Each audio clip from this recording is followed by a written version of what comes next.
Hello കാശിക്കൂട്ടൻ കുറേ ദിവസമായിട്ട് പറയുന്നുണ്ട് ബീച്ചിൽ പോവാം, മണൽ വെച്ചിട്ട് വീടുണ്ടാക്കി കളിക്കണമെന്നൊക്കെ പറഞ്ഞിട്ട്. അപ്പോൾ നമ്മൾ എന്തായാലും പോവാമെന്ന് വെച്ചിട്ട് ഇറങ്ങി. അങ്ങോട്ട് ഓണത്തിൻ്റെ സമയമായിട്ട് നല്ല തിരക്കുണ്ടായിരുന്നു. വണ്ടി ദൂരെ പാർക്ക് ചെയ്തിട്ട് പിന്നെ നമ്മൾ അവിടെ നിന്ന് നടന്നാട്ടോ വന്നേ.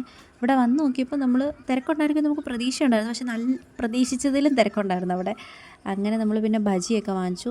കോളിഫ്ലവർ ബജിയും മുട്ട ബജി കേട്ടോ വാങ്ങിച്ചു തന്നെ. മുട്ട ബജി നല്ല ടേസ്റ്റ് ഉണ്ടായിരുന്നു. അതൊക്കെ വാങ്ങിച്ചിട്ട് നമ്മളൊരു നല്ല സ്ഥലം, ഒന്ന് ഒഴിഞ്ഞ സ്ഥലം നോക്കിയിട്ട് കണ്ടുപിടിച്ചു. കാശിക്ക് ബീച്ച് കണ്ടപ്പോഴത്തേക്കും ഭയങ്കര സന്തോഷം. പിന്നെ അവൻ ഇറങ്ങാനുള്ളൊരു വെപ്രോളായിപ്പോയി. പിന്നെ നമ്മൾ അവൻ്റെ കാലൊന്ന് നനച്ചിട്ട് നമ്മളിങ്ങ് കയറ്റി. എന്താ പറയണ്ടേ, വൈകുന്നോറും തിര ഇങ്ങോട്ട് കയറുമല്ലേ. പിന്നെ കുറേ നേരം അവിടെയൊക്കെ നോക്കി നിന്ന് പിള്ളേർ കളിക്കുന്നുണ്ടായിരുന്നു, വീഡിയോ എടുക്കുന്നുണ്ടായിരുന്നു. കടലമ്മ കള്ളി എന്നൊക്കെ എഴുതി പിള്ളേർ കളിക്കുന്നുണ്ടായിരുന്നു.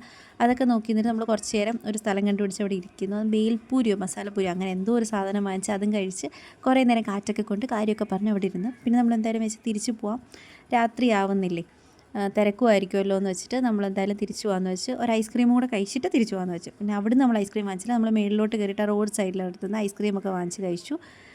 പിന്നെ ഞങ്ങൾ വീണ്ടും തീരുമാനം മാറ്റി ഫുഡ് കൂടെ കഴിച്ചിട്ട് പോകാമെന്ന് വെച്ചു. അവിടെ നിന്ന് ഈ ഒരു 101 വെറൈറ്റി ദോശക്കടയിൽ കയറി ഫുഡ് ഓർഡർ ചെയ്തു. കാശി അവൻ്റെ ബലൂൺ സൂക്ഷിക്കാൻ ഏൽപ്പിച്ചേക്കുന്ന അവളെ കേട്ടോ. അങ്ങനെ കാശി ഞങ്ങളെല്ലാവരും കൂടെ എന്താ പറയണ്ടേ, ഫുഡ് കഴിക്കായിരുന്നു. ദോശക്കടയിൽ കയറിയിട്ട് എന്താ ദോശ കഴിക്കാൻ ഞങ്ങൾ ആലോചിക്കുന്നുണ്ട്. അപ്പം അത് തോന്നിയില്ല. പൊറോട്ടയും കൊത്തു പൊറോട്ടയായിട്ടോ വാങ്ങിച്ചത്. ഫുഡ് ഒരു ആവറേജ് ആയിരുന്നു. അപ്പോൾ അതൊക്കെ കഴിച്ചിട്ട് ഞങ്ങൾ വീട്ടിൽ പോയി. അപ്പോൾ ഇത്രയേ ഉള്ളൂ. Tata bye, see U.